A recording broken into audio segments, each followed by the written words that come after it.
So we got the Conservative Party of Canada's costed platform. Today, less than a week before the actual election this Monday. It pledges $75 billion in tax cuts and $34 billion in new spending. Let's get more on what the parties are actually promising here. We're joined by political scientist Jamie Gillies, Professor of Communications at St. Thomas University in New Brunswick. Thanks very much indeed for joining us. I know you haven't had very long to look at the platform from the Conservatives, but anything jumping out for you? Well, I think the first thing, although it matches a lot of Pierre Poilievre's rhetoric and his speeches on the campaign trail, is that there is a lot less on the social conservative stuff that we've heard over the last couple of years with him. It's far more actually like Aaron O'Toole's platform. I think there was a softening of that image of him and some of the rhetoric in that platform. But it's very much in keeping with his wheelhouse of affordability and safety. He's trying to find that lane that is maybe not what Mark Carney and the other leaders are focusing on. Now, we're looking at more than $31 billion in deficits this year, and even by 2028, 2029, there'll be a deficit of more than $14 billion. So there's no timeline here that I've seen to get to a balanced budget. No, none of the parties have that.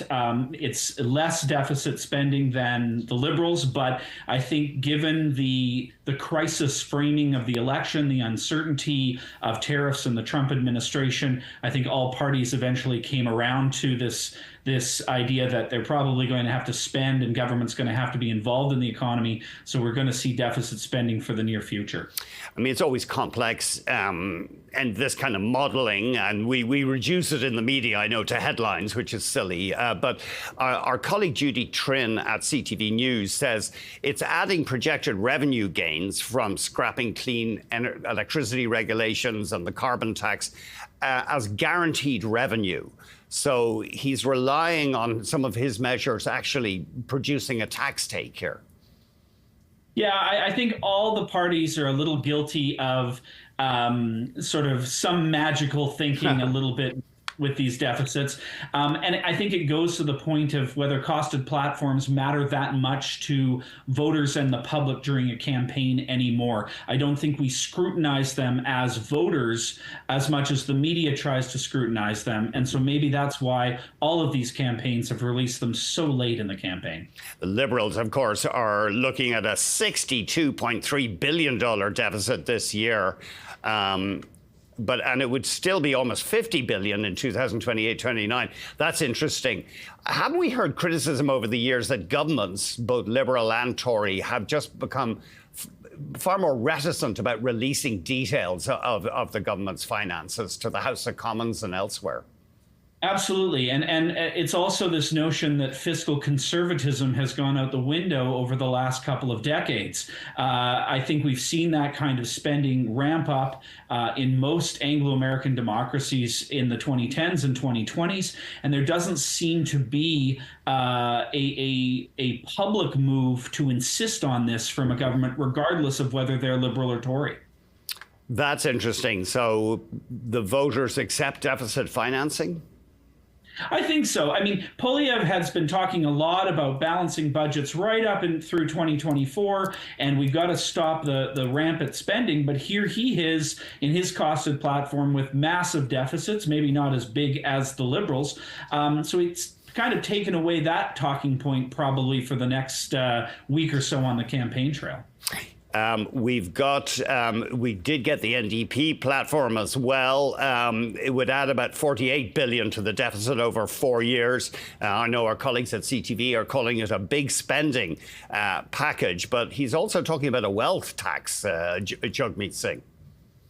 Yeah, I mean, he's trying to find some interesting policy ideas that fit with NDP voters, like using public lands for housing and a wealth tax. Everyone's found, I think, again, their lane here, where Carney's platform focuses largely on leadership and very much the crisis opportunity of dealing with the U.S. administration. That's his lane. He knows that that's his strength. So he's playing that even in their platform. whereas I think Poilievre and Singh are trying to find air in this campaign to talk about other issues like affordability.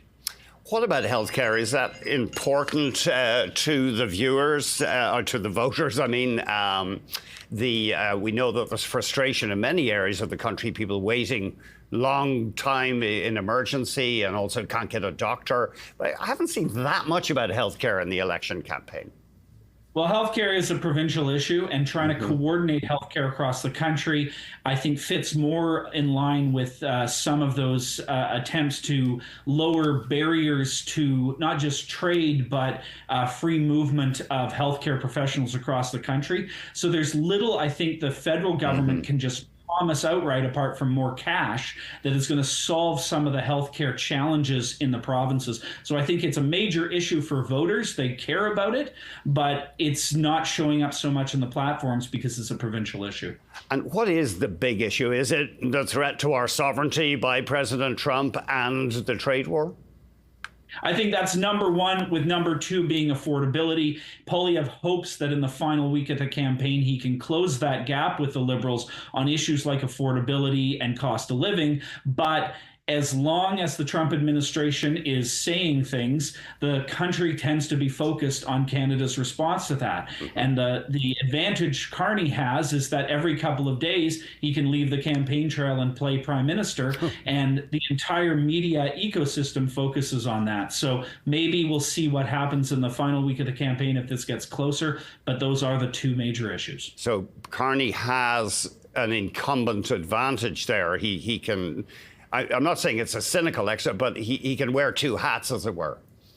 Absolutely. And given the fact that he was only prime minister for a few days there, it's new and fresh to the public. So he seems to a great many voters as change, even if it is for a fourth Liberal mandate. So advantage Carney if there is a crisis mode atmosphere south of the border and Canada's response. Thank you very much, Jamie. Thanks so much, Andrew. Jamie Gillies, political science and professor of communications at St. Thomas University.